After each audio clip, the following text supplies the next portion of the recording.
এমন একজন নবীর হাতে আল্লাহ পাক এই বাইতুল মুকাদ্দাসটা তৈরি করিয়ে নিয়েছিলেন, জানার রাজত্ব দিয়েছিলেন গোটা দুনিয়ার।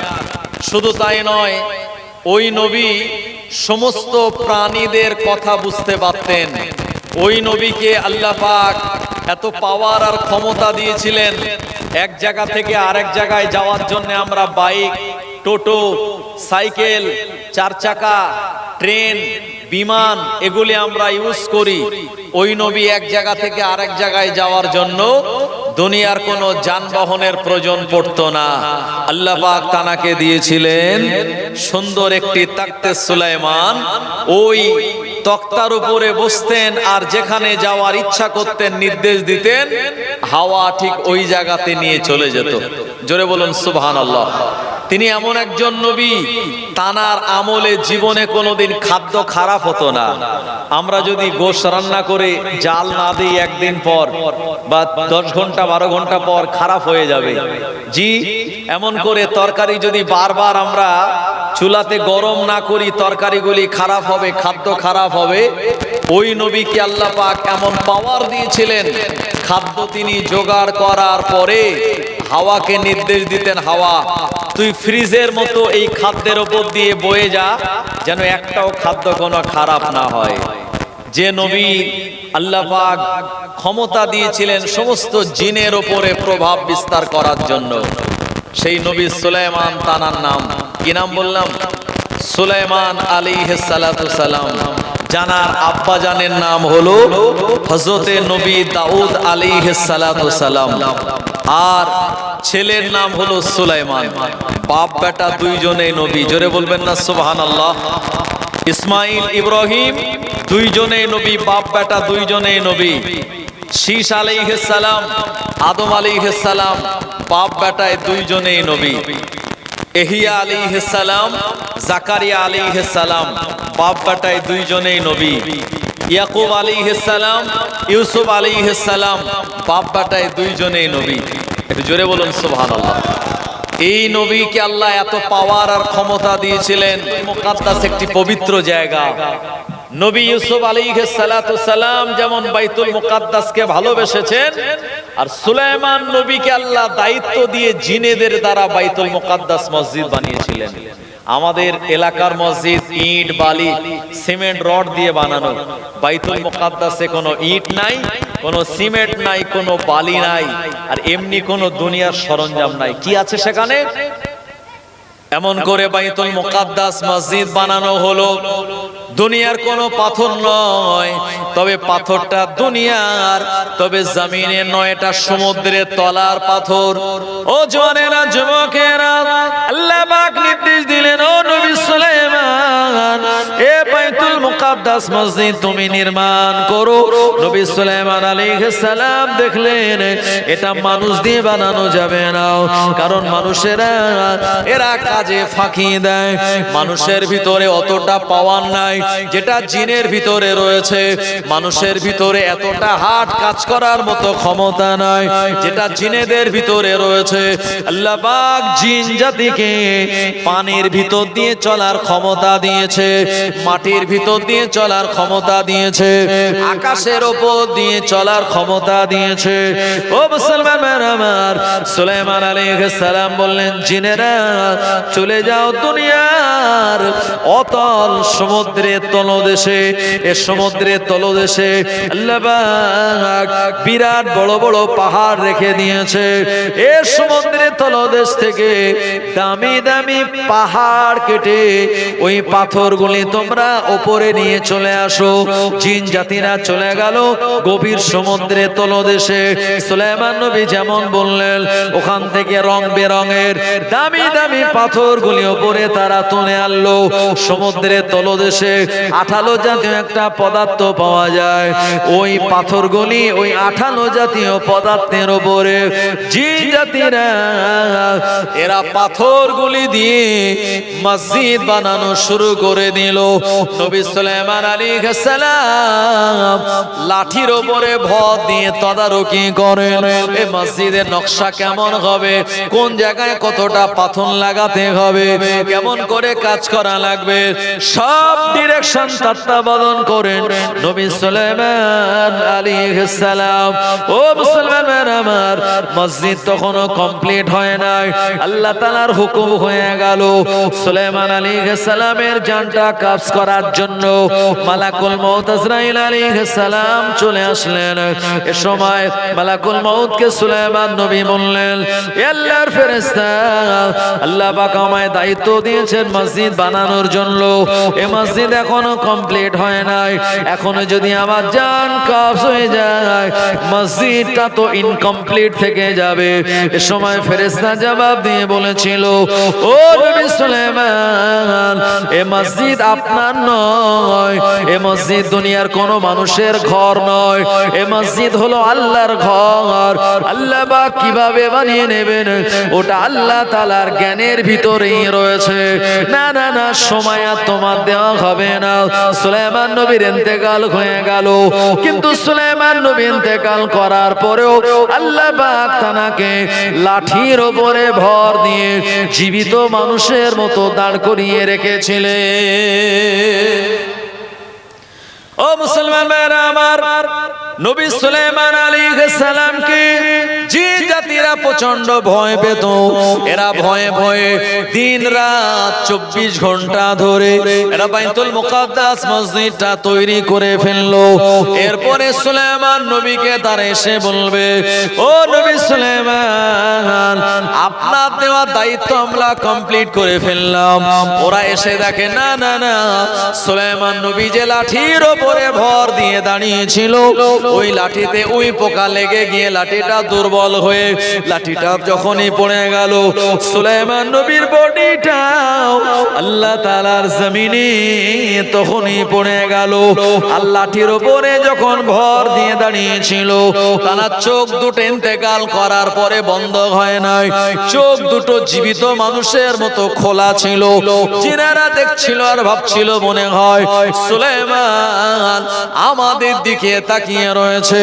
ওরা এমন অবস্থা দেখে আফসোস করে বলল, যদি আমরা জানতে পারতাম সুলাইমান নবী অনেক আগে দুনিয়া জমিন থেকে বিদায় নিয়েছে, আমরা কাজ না করে পালিয়ে যেতাম। কিন্তু না না না, মসজিদ আল্লাহর ঘর, এ দায়িত্ব হেফাজত করার দায়িত্ব আল্লাহ পাকের। মুসলমান ভাইরা, আমাদের নবী এই ফিলিস্তিনের জমিনে গিয়েছিলেন না, যায়নি ভাই? বিশ্বনবী মেরাজে যাওয়ার আগেও মসজিদে আকসায় 2 রাকাত নামাজ পড়ে গিয়েছেন, যে নামাজ হলো দুখুলুল মসজিদ। আর মেরাজ থেকে ফিরেও প্রথম ফজরের নামাজের ইমামতি করেছিলেন বাইতুল মুকাদ্দাসে আল্লাহর নবী, আর মুসল্লি হয়েছিলেন সব নবী পয়গম্বর আলাইহিস সালাম গণেরা। তাহলে বাইতুল মুকাদ্দাসে সব নবীদের ছোঁয়া লেগেছে। এই ফিলিস্তিনের জমিন এমন একটা জমিন যে জায়গায় নবী ইয়াকুব আলাইহিস সালামের মাজার আছে, আছে না নাই? আপনি ইতিহাস খুলে দেখুন, ইউসুফ আলাইহিস সালাম জানাকে আল্লাহ সুন্দর সৌন্দর্য দিয়েছিলেন, সেই নবী ইউসুফ আলাইহিস সালামের মাজারটাও কিন্তু ফিলিস্তিনের জমিনে। মুসলমান ভাইরা আমার, এই ফিলিস্তিনের জমিন হলো এমন একটা পাক এবং পবিত্র জমিন, বিভিন্ন নবী আলাইহিস সালাতু সালাম গণেরা এই জায়গায় যাত্রা করেছেন। ইউসুফ আলাইহিস সালামকে আল্লাহ মিশরের রাজত্ব দিয়েছিলেন, আপনাদের সবার জানা। কিন্তু ইউসুফ আলাইহিস সালাম একটা সময় তিনি যখন আল্লাহ তাআলার হুকুমে ইন্তেকাল করলেন, ইউসুফ আলাইহিস সালামের কওমের মানুষেরা এরা মিশরের নবী ইউসুফ আলাইহিস সালামকে কোন জায়গায় মাটিতে দাফন দেয় নাই। এরা বলল, আমাদের বরকতের নবী, এত মর্যাদাপূর্ণ নবী, এ নবীকে আমরা মাটিতে দাফন দেব না। আপনার ইউসুফ আলাইহিস সালামকে তারা একটা কাঠের কফিন বাক্স করলো, ওই কাঠের কফিন বাক্সের ভিতরে দিয়ে মিশরের নীল নদের দরিয়াতে তারা ছেড়ে দিয়েছিল। ইউসুফ আলাইহিস সালামের ইন্তেকালের করার পর তানার কফিনটা মিশরের নীল নদের দরিয়া তলায় যখন, আর ইউসুফ আলাইহিস সালামের বংশে আল্লাহ মুসা নবীকে প্রেরণ করেছিলেন, আর মুসা নবী যেদিন নীল নদের দরিয়া পেরিয়েছিলেন ফেরাউনের কবল থেকে বাঁচার জন্য, আল্লাহ পাক একটা বুড়ি মেয়ে ছেলের মাধ্যমে ইউসুফ আলাইহিস সালামের এই কফিন হওয়া শরীরের সন্ধান দিয়ে দিয়েছিল নবী মুসা আলাইহিস সালামের কানে।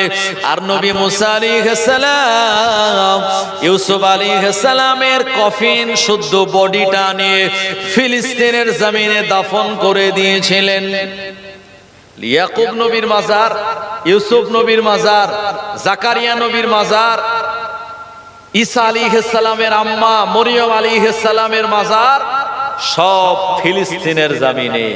শুধু তাই নয়, এই ফিলিস্তিনের জমিন একদম পাক আর পবিত্র জমিন, যে ব্যাপারে আল্লাহ কোরআন মাজিদে শুনিয়েছেন, সুবহানাল্লাযী আসরা বিআবদিহি লাইলাম মিনাল মাসজিদিল হারামি ইলাল মাসজিদিল আকসা আল্লাযী বারাকনা হাওলাহু লিনুরিয়াহু মিন আয়াতিনা।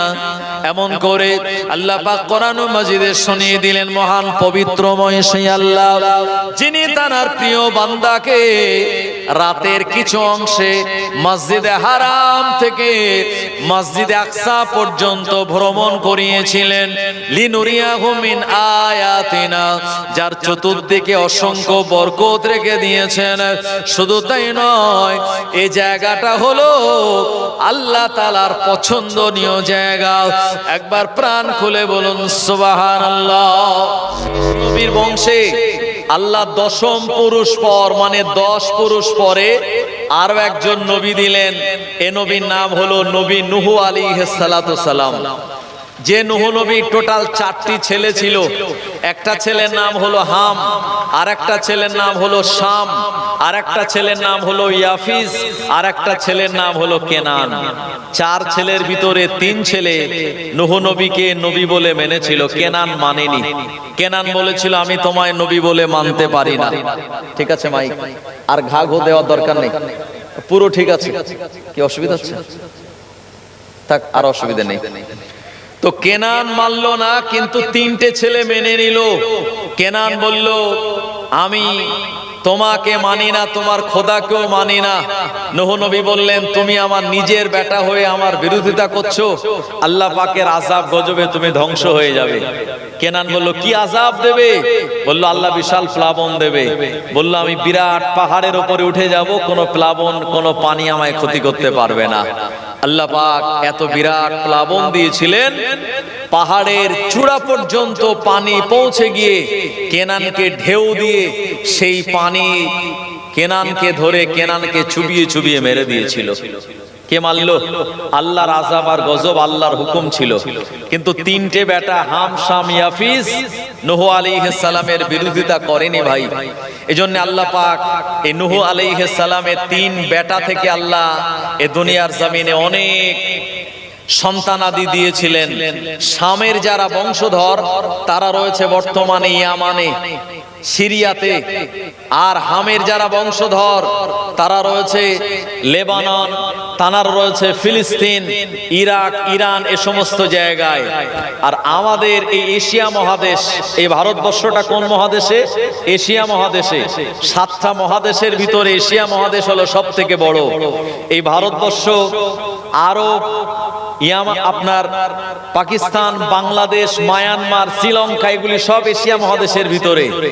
আমরা যারা এখানে বসবাস করি আমরা হলাম নূহ নবীর ছেলে, ইয়াফিজের বংশের আওলাদ আমরা। আল্লাহ পাক এই হামের বংশ থেকে আরো একজন নবী পাঠালেন, যে নবীর নাম হলো নবী ইব্রাহিম ও খলিলুল্লাহ। ইব্রাহিম আলাইহিস সালামের 2 জন বিবি। বড় বিবির নাম হলো সারা, আর ছোট বিবির নাম হলো হাজেরা। সারা আলাইহিস সালামের গর্ভে আল্লাহ সন্তান দিয়েছিলেন, তিনিও ছিলেন একজন নবী, তার নাম হলো নবী ইসহাক আলাইহিস সালাম। আর হাজেরার গর্ভে আল্লাহ একটা সন্তান দিয়েছিলেন, এই বাচ্চাটার নাম হলো ইসমাইল আলাইহিস সালাম। ইব্রাহিম আলাইহিস সালাম তার দুই পরিবারকে পৃথিবীর দুই প্রান্তে দিয়ে দিলেন। উনি ওনার ছোট বিবি হাজেরা এবং বেটা ইসমাইলকে নিয়ে আল্লাহর হুকুমে জনপ্রান্তনহীন একটি জায়গা মক্কাতুল মুকাররমায় রেখে আসলেন, যেখানে তোমরা থাকো আল্লাহর নির্দেশ, আর তোমাদের দিয়ে আল্লাহ এই গোটা মক্কাতুল মুকাররমা আবাদ করে দেবেন। এই জন্য মক্কাতুল মুকাররমায় যারা রয়েছেন তারা হলো সব নবী ইসমাইল আলাইহিস সালামের বংশের আওলাদ। আর আমাদের নবীকে আল্লাহ এই মক্কাতুল মুকাররমায় পাঠিয়েছিলেন ইসমাইল নবীর বংশের ভিতর থেকে। এই জন্য আমাদের নবীর আব্বার নাম আব্দুল্লাহ। এর আগেও আমি আপনাদের বলেছি, আব্দুল্লাহর আব্বার নাম আব্দুল মুত্তালিব, আব্দুল মুত্তালিবের আব্বার নাম হলো হাশিম, হাশিমের আব্বার নাম হলো আব্দে মানাফ, আব্দে মানাফের আব্বার নাম কাব, কাবের আব্বার নাম কুসাই, তার আব্বার নাম মুররা, তার আব্বার নাম ফিহির, তানার আব্বার নাম মালিক, তানার আব্বার নাম গালিব, তানার আব্বার নাম মান, তানার আব্বার নাম আদনান, তানার আব্বার নাম হলো ইসমাইল জাবিহুল্লাহ, আর তানার আব্বা জানের নাম হলো ইব্রাহিম ও খলিলুল্লাহ। এরপরে বড় বিবি সারা এবং তানার ছেলের নাম কি বললাম? ইসহাক আলাইহিস সালাম, তিনিও নবী। এই জন্য তানার বড় বিবি এবং সন্তান ইসহাককে নিয়ে ইব্রাহিম আলাইহিস সালাম চলে গেলেন ফিলিস্তিনে, যে এই ফিলিস্তিনের জমিনে তোমরা আবাদ করো, এখানেই বসবাস করো। সুলাইমান নবী, দাউদ নবী সব ইব্রাহিম নবীর বংশের আওলাদ। মুসলমান ভাইরা আমার, এই ইসহাক আলাইহিস সালামের ছেলের নাম হলো ইয়াকুব আলাইহিস সালাম। ইয়াকুব আলাইহিস সালাতু সালামের আল্লাহ পাক টোটাল দুই বিবির গর্ভে 12টি সন্তান দিয়েছিলেন। এক বিবির দুটি ছেলে ইউসুফ আর বনিয়ামিন, আর এক বিবির 10টা ছেলে। এই 12 ছেলের ভিতরে ইয়াকুব আলাইহিস সালামের একজনই সন্তান নবী, তিনি হলেন নবী ইউসুফ আলাইহিস সালাম। সন্তানকে অত্যন্ত ভালোবাসেন, মহব্বত করেন, কিন্তু অন্যান্য ছেলেদের এটা পছন্দ হয়নি। আপনারা এই ঘটনা জানেন, কারোর অজানা নয়। তারা 10 ভাই মিলে ইউসুফ আলাইহিস সালামকে কুয়ায় ফেলে দিয়েছিল। আল্লাহ পাক তার তাকদীরকে বুলন্দ করেছিলেন, কুয়া থেকে তুলে আল্লাহ মিশরের গদিতে তানাকে বসিয়েছিলেন। সুবহানাল্লাহ। এই 10 ভাই মানে ইয়াকুব আলাইহিস সালাতু সালামের 12 ছেলের ভিতরে বড় বিবির 10টা ছেলে, বড় ছেলেটার নাম হলো ইয়াহুদা। এই ইয়াহুদার যারা বংশধর, এই তার নামকরণে আজকের সমাজে ইহুদি জাতির নামকরণ। এই যে ইসরায়েল বলে যে দেশ, এই দেশটার নামকরণ করা হয়েছে ইয়াকুব আলাইহিস সালাতু সালামের নামকরণ অনুযায়ী। ইয়াকুব আলাইহিস সালাতু সালামের কওমকে বলা হতো বনি ইসরাইল। আর কোরআনুল মাজিদের 15 পারা একটি সূরা আছে, যে সূরার নাম হলো সূরা বনি ইসরাইল। আছে না নাই? সুবহানাল্লাযী আসরা বিআবদিহি লাইলাম মিনাল মাসজিদিল হারামি ইলাল মাসজিদিল আকসা। এই বনি ইসরাইল, এই এখান থেকে এরা ইসরাইল নামকরণ দিয়েছে নিজের দেশটার। 1947 সালের আগে ইসরাইল বলে ভারতীয় নয়, গোটা ওয়ার্ল্ডের মানচিত্রে কোনো দেশ ছিল না। ভাই আমার